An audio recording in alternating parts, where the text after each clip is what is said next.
Welcome to INS, the International News Service, your source for the most important weird news from across the globe. With news analyst Kevin Harrison, actor, comedian, and musician Mike Wiebe, and professional commentator Brian Camp. INS, the news you need.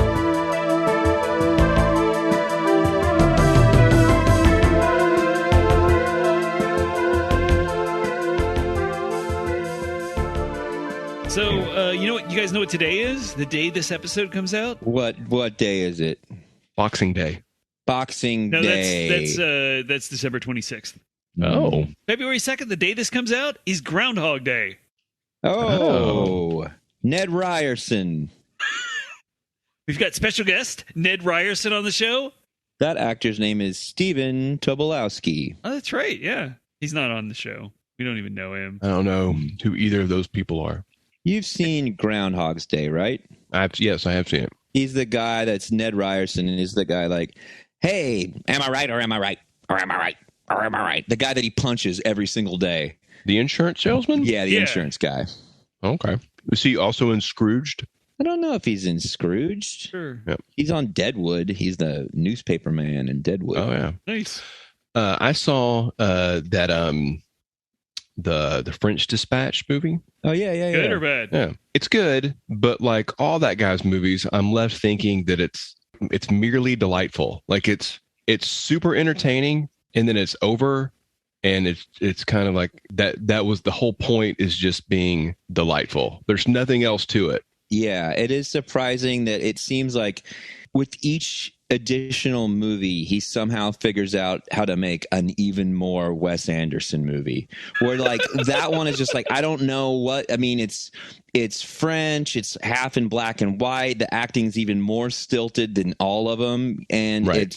it's every single thing that he's ever done, but more. The sets are more ornate, everything's more twee, but also a little melancholy, and I don't like, and it was good. Like, I'm not ragging on it at all, but it's just like, I feel like I would have so much respect for him if he just did like a action movie, a straight up action movie, or like a straight up horror movie that follows none of the trappings where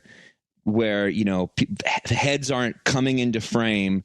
The camera isn't still, and a head comes into the frame to deliver one line in very stilted dialogue. Like if it was just like if there was a whole bunch of Steadicam, like a movie that is entirely shot on Steadicam, that is improvisational, I don't want to direct that much, but do something that's not so you. It's like he's satirizing himself at this point. It's like at this point, yeah.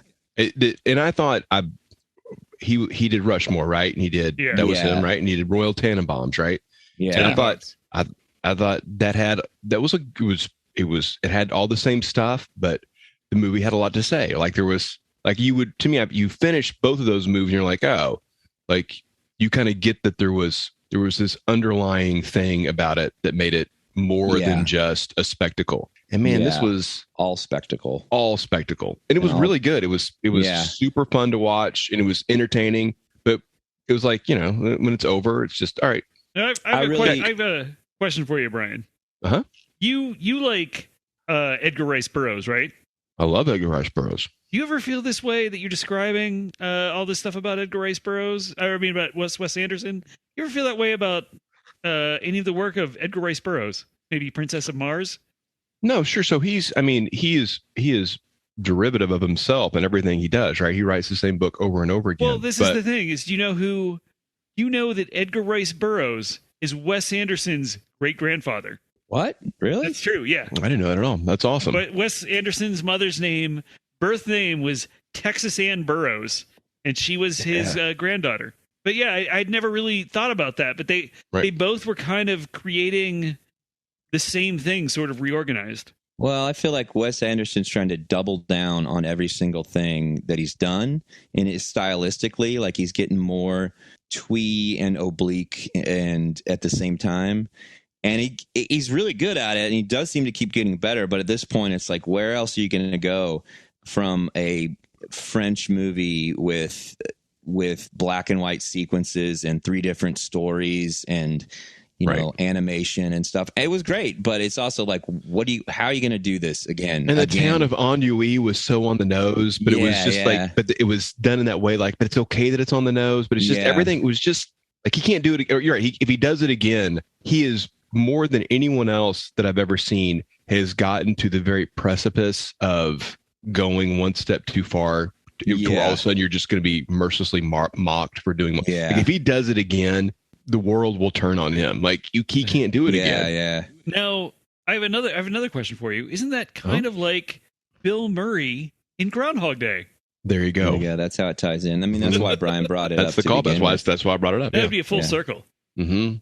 Oh, it's very early full circle, I think. Yeah. So you ready to get this one started? Let's get this party started. That is your favorite Black Eyed Peas song, right? Yes. Mm-hmm. Featuring will.i.am.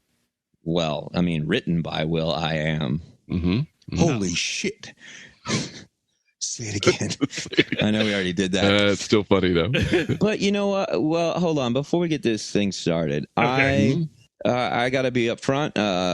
Corporate INS team, some of the people that sign our checks came to us, and they, you know, there's a story that came up, and it was about this fella who said that he was an anti-vaxxer and said you could cure COVID by drinking your own urine. Now, corporate has come to us, and they have said they are suggested that we do less stories about such things. Here's the deal. I'm fine with that, because once I find out a nerd like this is getting into P-play, that's the letter P, but it stands for piss play. But it also kind of works because it's P-play, because like PP play. Anyway, you guys get it. I think that implies a sexual component, Mike. I think. Yeah. I think when you say piss play, I think that's and I think you've been much more in line with piss drinking, the anti-vaxxers that you're referencing. You've been espousing the health benefits of urine. I am again at the forefront of whatever the fucking world gloms onto. You know, like what I do, I'm a trendsetter and I never get any credit for it. I had like a whole bunch of, I was like, they should make movies out of comic books. Guess what? That's all there is now, pretty much. Other than the French Dispatch, that's all there is. Other than Wes Anderson movies. You got 2 choices for movies. I was the first guy to say, hey, what if tattoos were real colorful and girls got them? Bam. You know, and it's not, tattoos used to just be for thugs and sailors and Marines and bikers. Now everybody has a tattoo. I was the first person to say, I don't have a tattoo. Mike has a tattoo. Yeah, I mean, because I was one of the first people to like. Were you a biker or a sailor? Well, no, I was the guy that changed the course. I'm saying when I'm an influencer. I was the first guy to say, hey, you should dip your pizza crust into Coca-Cola and then eat it. What? It's better. Who did that? I did. Well, stand by. That's apparently in about 3 months. That's what everybody's going to be doing. Stand by. That's going to be one of the next things. And this thing is like, I'm on here squawking about the benefits about self soup. And and here we go. Now we got anti-vaxxers, on now it's trickled out to all the normies that it's even trickled. What? That's not a pun. That's just me. Yeah, we don't do puns. We've established that last week. We've never done puns before. I set a trend, and now it trickled out to the normies, and now it's trickled out to even the fringes. So guess what? I'm not going to talk about it anymore. I'm going to set new trends. You're not going to talk about what anymore? The consumption of urine, waste fluid. I'm not going to get into it anymore. And I'm not doing it because corporate sent that memo. It's not. I don't do anything for corporate. All right. INS corporate. Mike, you're on the line. Be careful. You're on the line right now. Listen, I'm telling you, I don't. I mean, it just this one happens to coincide with the fact that I feel like talking about urine consumption is jumping the shark of a yellow-filled lake. Now, if that guy was smart, he would have said that his urine cured COVID, and then he could have made a buck off of it. Yeah, it's true. Instead, he said your own urine. Yeah. So I looked over this week's stories, and the last time we covered urine, it was for a a Patreon story. So, Yeah. But I looked over this week's stories, and I normally don't do that before I read these. And there's no urine stories here. Well, I don't even there are like sometimes it comes up and we're not even talking about. It's not the story. It just comes up. Like we can do a story on that. I'm not gonna promote my goods anymore. Okay. I guess is what I'm saying. All right. So, welcome to the International News Service. We're your hosts. I'm Kevin Harrison, along with. I am Brian Camp. I'm sorry, I wasn't paying attention. It looked like you had to read your name off the screen. Oh, I'm not. Hang on. Should I say it again? No. Yeah. People might not know. He's Brian Camp, and I'm Mike Wiebe. And again, this week, though he says maybe he might show up later, and I'll be honest with you, he is the corporate. And when I was talking about corporate earlier, Mark Ryan. Yeah, let's call it what it is. I mean, you'll probably cut that out. I got a harshly worded handwritten letter. The drinky, passy outy, right? Yelly, Mark Ryan. Yeah. Let me guess. It was abusive. It tried to belittle you in every way imaginable. Is that because that sounds like the Mark I know? How much did you cry? To say to that, I say, ding, ding, ding. You are correct, sir. I hope I hear that again soon. Okay. That's a good way to agree. So our first story comes to us from the BBC. Bad Boys Club. Bad Boys Club. Now, as you may know, the Winter Olympics are set to begin in China on February 4th. That's 2 days after today. You will not be shocked to find out that I did not know that. And you will also be not shocked to find out that I do not care. Rich people sports for rich people. Yeah, the even more boring version of the Olympics. Yes.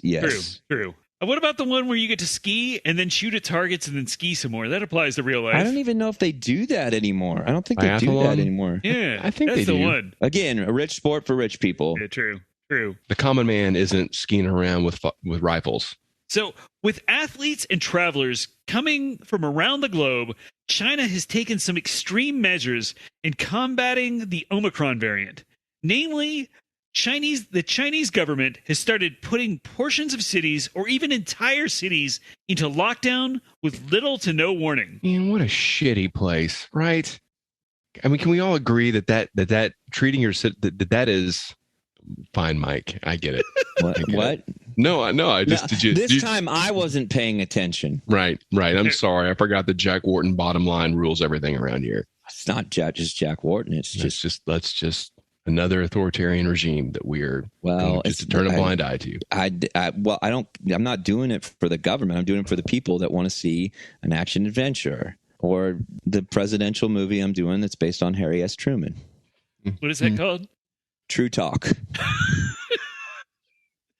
In the middle of January, a woman in Zhangzhou, China, identified only as Miss Wang, reported on WeChat that she was on a blind date set up by her parents. The man told her he was an amazing cook, so she was at his house eating dinner when she found a lockdown had been declared for the area and she couldn't leave. After 4 days, she told the media the situation was, quote, not ideal, and that her date, quote, doesn't speak much. So when they say lockdown, it is shelter in place. It is You cannot leave. So what if you're at work? I don't know if you get to go home or if you just have to hang out at work. I don't know how that works. Man, I hope I'm at a buddy's house playing Nintendo. Isn't that the dream?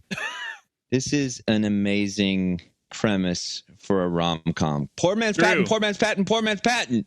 You're right. This is such a good, and they don't get along. It's not a good thing, but then they start to grow to love each other. And then one of them gets sick. One of them gets, and the other one has to take care of them. And well, and then there's the conflict of, do you Kevin's really feel this coughing in way? the background because he wants the girl to come over. This is a message to all the single ladies out there. Hey, we have like 75% of our Spotify listeners are female. That's good. They have good taste. Well, they probably, whatever. Guys can like rom-coms too. I hope they're still listening after the dolphin story last week. No, yeah, but so it's the later conflict is a jealous rival tells whoever was sick that the only reason the man or woman stayed with the sick one because she was sick out of pity and not because there was any emotion, and then it kind of gets off the rails. Yeah, they because that's when they kind of break up. Ooh, Mike! Right before the end credits, can they like have a shared moment and one of them coughs and they both look at each other like, "Oh, here we go again." Yeah, here we go again. Yeah, that'll be great. Yeah, this is gonna be good. This is gonna be good. Nice. As of this recording, it's not clear if Miss Wang is still at the man's house, but the government has closed all non-essential businesses in the city and has launched a large-scale COVID testing drive. It's not all bad, though. Since she's been there, Miss Wang said her date has cooked for her every single day. I mean, that's step one to falling in love. Right. The way to a woman's heart is straight through her belly. He gave up being professional chef because he got addicted to drugs and just a lifestyle. And this is him finding out not only that he loves chefing again, but also that he can open his heart and love a lady. Wow. Right. He's surprised at how much is coming back to him. Like the meals get a little more complex, a little more intricate each time. But and it's just kind of all, as he has access to fewer and fewer ingredients, he has to be more creative. Yeah. That's good. Or one day he runs out of food and he doesn't want to tell her, so he makes her an amazing meal.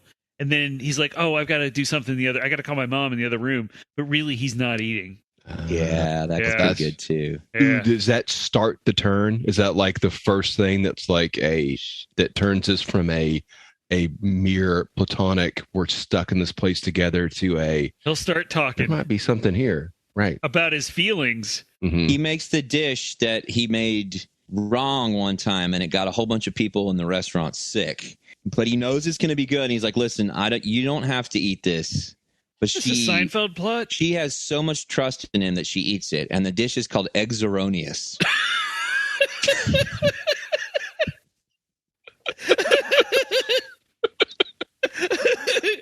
What's an Eggs Erroneous? All kinds of crazy shit. all kinds of stuff. I don't think anyone's gonna laugh. Actually, I think Eggs Erroneous was a thing that the chefs were trying to make in Ernest Goes to Camp. It's an Ernest movie. Oh, it is, yeah. I think Ben Johnson will get that joke. I think he'll. Yeah, he will. Glad we're making jokes for one person. Hey, Ben. For the best person. He wants to be informed. Mm-hmm. Our next story comes to us from the New York Post. Ah, the Post. The paper of no records. Mm-hmm. Last month, court documents came to light revealing that 2 LAPD officers were fired after a 2015 incident in which they were called to the scene of an active robbery at Macy's, but they ignored it so they could continue playing Pokemon Go. For anyone who doesn't know, Pokemon Go is an augmented reality game that incorporates your location and your phone's camera, enabling players to pursue and capture virtual video game animals using real physical spaces. It's also a wonderful use of your time. Yes. I don't know that they're animals. They're actually called Pokemons. It stands for Pocket Monster.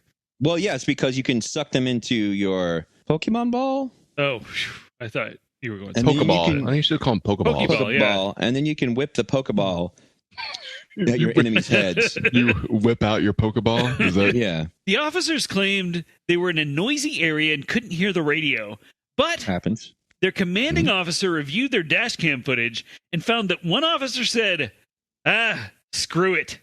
And the next 20 minutes of video, quote, captured officers discussing Pokemon as they drove to different locations where the virtual creatures apparently appeared on their mobile phones. I feel like this, it's not often that I side with the police, but You're just assing off at work, right? Yeah, they needed to catch a Gigglypuff. Is that what they're called? Yeah, well, there's a Pokemon called a Gigglypuff, and I remember that because man, this is back when I was living in Denton. There was the Pokemon card craze was going on, and there was this little, I think it was called Treasure Isle. It was right next. It was on right there on right off Fry Street, and it was just this tiny little one room, and they had some old comic books and some old stereo equipment, and Mike, they sold dubbed tapes. Tapes. You could buy tapes that somebody copied, some guy made, it was and wrote the song titles on the little line. Yeah. But I remember the guy, and they Pokemon cards were really new at the time, and at least in the States. And I just remember him, like, I'd come in, he looked like a drawing of a dwarf done by that original Bank and Rash Hobbit cartoon, Yeah. Just like big, flowy, like a mustache that went, probably hit his chin, that hung low. But I just remember I just remember him going like, oh, yeah, a Gigglypuff's worth a lot of money. Ooh, you want to get yourself a Gigglypuff? Oh, Charizards are pretty common. And it was just weird to see like a, probably 65-year-old dude discussing the ins and outs. Was this before or after Yu-Gi-Oh? Oh, well. It was before, I'm sure. It was before. Yeah. Okay. Yeah. Every chance I get, I'm going to bring up Yu-Gi-Oh, Mike. Every chance. All this came to light after the officer's appeal to be reinstated in the LAPD was denied. That's unfortunate. During their 20 minutes of ignoring calls, the officers captured a Snorlax and a Monhunt. Unfortunately, gotta catch 'em all, didn't seem to apply to criminals. A Snorlax and a Mons Pubis. I said I wasn't doing urine. I didn't say nothing about nothing else. I didn't say nothing about where urine cut from. It's the type of enlightened commentary that people tune in on a weekly basis to hear from us. Why we have so many listeners in Norway? The good people. Are the people of Ireland, the good people of Ireland? They're still tuning in, aren't they? We got good listenership in Ireland, Norway, Denmark, and Canada. The Danes. Yeah, the Danes. Canadians. The cops. What calls did they miss, though? Like, an active robbery at Macy's. Yeah. What are they? Who cares? It's Macy's. Which is just, come on, it's just shoplifting. Yeah. That's not, it's not, a scene from Heat wasn't going on at Macy's, Not yet. Right. No, not ever. There was no, it was, some kid was trying to steal a pair of Skechers. A kid stealing Skechers these days? Yeah. He was probably stealing a pair of soaps or Heelys. Oh, Heelys. Sure, that's how he's going to make his getaway. Yeah. Try on the Heelys. They never would have caught him. You still have a pair of Heelys, Mike? No, I wish. Yeah. I wish I had soaps too. I was soak or soaps. I don't know what those are. They were on the soles, going not the long way of your foot, on the soles, like right in the middle, going not the long way, I guess the short way. Left and right. Left and right. It was a concave plastic thing, so you could run up and do handrail slides. Oh, man. I don't remember that. Yeah. That's super cool. Yeah. A good way to maybe break an ankle? No, not if you're good at it like me. Yeah, you were pretty good at it, I bet. Semi-pro. That's the only way I would care about the Winter Olympics, is if they had a course in snow rails, and I would get the gold. I would take the gold home for America. Like you would win it, or do you just take it from the winner? I'd win it, and then I'd melt it over my enemy's head. So our next story comes to us from the Smithsonian. Oh, the Institute? Yes. Or the magazine? The magazine, which is part of the Institute. Yeah, that's where Fonzie's jacket is. Yeah. It's true. This is not about Fonzie's jacket, though. Also, both of his thumbs. Hey. Starlink is a satellite internet service created by Elon Musk's SpaceX. It currently has more than 1,600 satellites orbiting in space and eventually hopes to launch up to 12,000. Well, he's about a tenth of the way there. A little more than a tenth of the way there. A little more, but yeah. How big are these satellites? It said they're small. I don't know what that means. For, in satellite size, I don't know what small means. Yeah, I don't know how big satellites are. I know a couple of them did almost hit a Chinese space station, though, and caused they say. Caused a stir with a near miss. Yeah. I mean, honestly, as long as it didn't mess up any of the streaming services, I don't care that much. Well, we'll get into that. All right. The service, which is doing a limited public beta test in 24 countries, beams internet service to low-orbit satellites, which then send signals to local satellite dishes on Earth, similar to the way satellite TV works. That's how all satellites work, actually. You beam a signal to the satellite, and a beam or signal is sent back. Beam me up, Scotty. There's no intelligent life down here. Mm-hmm. Similar to Falco's Satellite to Satellite for our German listeners on the album Wiener Blut. Wow. Mm-hmm. Wow. Yeah. All I know is Rock Me Amadeus. Well, that's a good one. From Falco 3. Genie. Yeah, a song called Genie. Genie. It's good. Do I need to check out Falco? I've never... Maybe. Yeah, I think so. Okay. And not for any reason that it's just kind of... I mean, he's good at what he does. That's super... What are we doing? Can we talk about a news story? Yeah. Anyway, these Starlink satellite dishes cost $500 and can withstand most weather conditions, but they're heated in order to prevent ice and snow from interfering with their signal. Unfortunately, a Starlink user named Aaron Taylor reported a problem with this self-heating feature when he noticed his internet was lagging after a snowstorm. So he checked his dish and discovered that it had 5 outdoor cats on it. This is wonderful. What were the cats?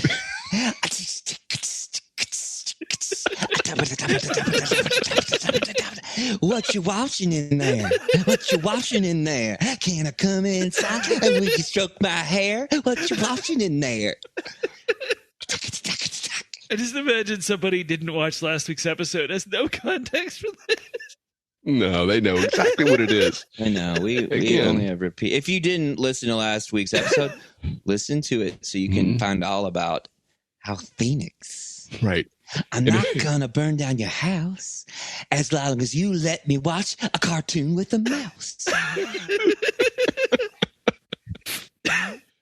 Phoenix gets around. This is good. I just imagine being like, why is the internet not working? And going out, looking at my roof, and there's Mike in a cat costume on my satellite dish. Kind of pawing at the air as you look at him. Doing some really like specific, like he's like sitting at the top of the satellite dish, but the satellite dish is tilted, and then he steps onto the satellite dish and slides right up to the end and to the other side, kind of like a skateboard trick, and hits that other rim, but sticks one leg perfectly out, with a pointed toe, and like when he does it, like he's wearing a hat this time, and he knocks his head to the right, and puts out his arm, the hat rolls down until he catches the hat, and then just starts tip-topping. Wow. Tapping. He posted a picture of the cats on the satellite dish on Twitter with the caption, quote, "Starlink works great until the cats find out that the dish gives off a little heat on cold days." To which another user responded, quote, "Different species, same problem," with a picture of a hawk sitting on their heated dish. Well, this seems like a win for animals. Yeah. Although they're being radiated. So is this an issue where these satellites cats radiate? Yeah, they put off. That's how signals work. You encode your transmission on radio waves. Yeah, but those are radio waves. I don't think you can get like cancer from radio waves. Oh man, no! You can get burned up pretty good by them. So do we have radiated radio waves going through our house right now to use these internets? But they're not in. I mean, Kevin's right. They're not in sufficient quantity. But like yeah, that's what I meant. I mean, that's what you meant. But that's like there's the Russian weapon that they say, like what do they call it? Now, all the people in DC got sick and they've had like headaches and stuff forever. Giant laser beam. They've been targeted by radio waves. That's a functional disorder. You could Google that. It's not what you think it is. Oh, interesting. So you are a denier. That technology doesn't exist. They've tried to make it for like 30 years, 40 years. Yeah, and do you think that it's not like fish driving around an FOV. It's not going to make it in the magazine. Because that's a callback. Yeah, it is a callback. That's we're doing that now. No, but radio waves in sufficient quantity, and it's the right wavelength and stuff. But no, you can disrupt human and other animal like living tissue and cells and stuff that way. I mean, that's how microwaves work, right? Wait, you know who uses radio waves though, Mike? Who? Flaw from Daredevil. Oh yeah, he does. He do that shit. It's just a certain higher or lower frequency. It's all the same. It's energy and waveform. And if it's a wave that has to make it to a satellite and back, it's likely very strong. Radio waves in general don't cause any issue. However, in sufficient intensity and power, do cause an issue. That's all I'm saying. Let me tell you what, Phoenix is immune to heat. You ready for our last story? Yeah. Oh, already? Yep. Oh, wow. Seems like we just started. You know what they say? What did they say? Time flies when you're having fun. That's true. They say that. Or rather, time flies when you're having pun. Oh. Don't do that on here no more. So our last story comes to us from Futurism. You remember Futurism, Brian? We did it a couple of weeks ago. What did they do? It's like a news and technology website. It sounds... Oh, yeah, it's a blog. A dairy farmer in Turkey found that the cramped conditions of his farm were not ideal to his cows. Rather than purchase more land, which is around $4,000 an acre in Turkey, or reducing the number of cows he has, the farmer came up with a different plan. Virtual reality. Oh. The farmer purchased VR headsets for 2 of his cows and used a program to make it look like each cow is all alone in a beautiful green pasture. Cows famously are solitary creatures. Kind of, actually. They looked into this in the article a little bit, and I guess the ideal for a cow is like 1 acre of land per cow. Then they can hang out with their friends and then go home and do their thing. So they don't want to see other cows. But you can see an acre's not that big. But are there other cows in this VR headset that this guy's using? There are no other cows. Okay then.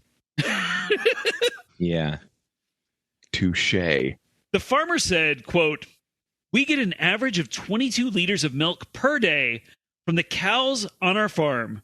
The milk average of the 2 cows that wore virtual reality glasses was up to 27 liters. He added, quote, "They are watching a green pasture, and it gives them an emotional boost." All right. I have a response to all of these things. I will take them in the order of facts that you said, quote unquote facts you said, and my responses to all of them are: no, he didn't. No, they don't. No, that doesn't. No, they didn't. And hell nah. There's no VR fucking helmet that will fit a cow. Well, no, we'll get into that in a second. He doesn't use a helmet. Then it's not fucking virtual reality. You're purposely bearing the lead to draw me and Mike out on a ledge. What is the lead? The lead is Mike has a very good point that there's no way a VR headset could fit a cow. Well, that should have been the first part of the story. Also, they're cloven-hooved animals. They couldn't work the controllers anyway. Are they cloven-hooved? Yeah, they got big hoofs. I don't think they're cloven-hooved. What's a cloven? Oh, like cloven's been split in the front, right? Like okay, well, they're not cloven-hooved. They're just hooved. They can't do that. Also, you know what? You know what I call bullshit on? Those fucking Chick-fil-A cows that are up there vandalizing the signs. Right. And that's cute somehow. They can't hold on to those things. No. They can't do that. How do they put on the painter's hat? How they get up there? Well, that's an even better question. I mean, that's how do you even do that? I mean, maybe they're Gary Larson cows. And do they think they're fooling anyone with their shitty spelling? They're just. When was the last time Chick-fil-A used cows in ads? Like 10 years ago? They do now. They do now. Do they They're again? still on They're holding up the cows. Sometimes they even have cows up there, literal cows up there. They're dead. They're stuffed, but because they don't move, but they're stuffed cows that let's be honest, Chick-fil-A probably killed them. And, Sure. they don't kill cows. Yes, you do. Right. You kill Chick-fil-A will kill anything that walks. That was Estruat Kathy's mission in life. Estruat Kathy, his whole bag was, other than humans, all species annihilation. Hey, I got a question. Yes. When was the last time you guys got stuck in traffic only to find out that you were sitting in a Chick-fil-A drive-through line that had spilled out onto a normal road? Never. It happens to me about once every 2 weeks. Wow. It's one of the most infuriating things. I'm not surprised by it. I know what's happening, but it's just sucks. Is this like an ambient thing? Like you just wake up in your car and you're like, why am I? No. There's Okay. Austin does not have a lot of road options when you're trying to get certain places. And then a lot of drive-through joints they'll have like 8 to 12 cars lined up in the road waiting to drive in. It's obnoxious. Anyway. Oh, so we're getting to Mike's concern about the VR headsets here. Yes. So the farmer was inspired by a similar experiment conducted in Russia, but that involved a team of researchers and veterinarians. In this experiment, the farmer simply purchased 4 VR headsets and strapped one over each of the cow's eyes. No, they didn't. So that each cow is wearing 2 headsets. And I'll show you a picture. That wouldn't work. Then that would not work. They have to be synced work. up, right? That won't work. I'm sorry. That's the cell phone kind. How do they link up? I don't think that they do. I think it wouldn't work. That looks cruel. That looks doubly cruel. It does look cruel. That cow I don't think this is a good thing. That cow was vomiting afterwards. Mm-hmm. Turkey gave us a wonderful story of a man who joined in his own search. True. That was one of the finest moments of INS. And now they've put us on a path to many crooked, cruel dairy farmer. There were many people in the great nation of Turkey, and some of them are, some of them are whimsical. It could be Wes Anderson characters. Could be the plot of the next Wes Anderson film. And then some of them are this asshole with, he just wants an excuse to stack more cows on land. It's like, oh, look, see, they love it. Yeah. They love being snout to ass all over his farm. Cows have snouts, right? Sure. They just have a nose. Pigs have snouts. Cows don't have snouts. Sorry, cows. Sorry, pigs. I don't know. I don't actually know what a snout is versus a nose. I think it's if the nostrils are perpendicular to the face. So while the farmer's methods are questionable, you can't deny his results, which begs the question, when can we expect an all-cow version of the Matrix trilogy from the Wachowskis? I mean, man, Keanu is putting on some weight. You would play the cow. You saw that new Matrix, Mike. Was it any good? God, it's so bad. It's so awful. It is so bad. Is it so bad? Keanu Reeves is not turning into a cow. Is it so bad that people who love those movies are insisting that it's actually good? Yes. And people just don't get it? Yes. Is it that? Okay. Yeah. Is it? It's a movie that not only, supposes, but insists that you remember characters that were introduced in like the third movie that, I don't know. I know one person in the entire world that's like seen the second 2 movies, more than once or whatever. I know this one person that likes the whole thing, but I don't know anybody else who's actually watched those second 2 movies after, I remember trying to watch the second movie before the third movie and going like, no, this isn't working for me. And then seeing the third movie with you in the theater, Brian, and thinking this is worse than that second one. They take themselves so seriously, right? It's just so... Yeah.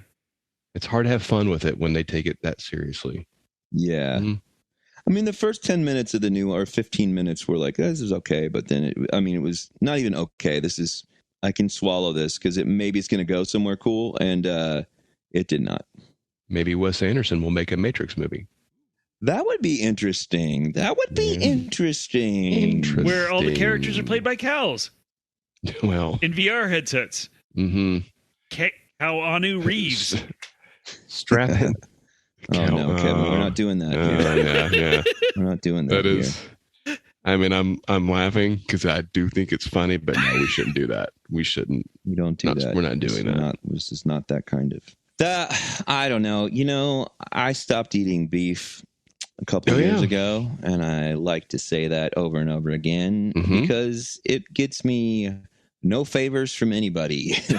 I'm not a vegetarian, so they don't respect me, and people that eat meat think that I'm a hypocrite because I still eat chicken and fish, and then I'm just a pussy now. So I'm just annoying to people that want to cook beef dinner and like, oh, you don't eat meat? I'm like, no, I eat fish and chicken. And they're like, well, you just ruined the meal I was cooking. So, well, and they're so used to the tomato bullshit. They just probably think this is another, I don't like something, so I say I just don't eat it. That's not.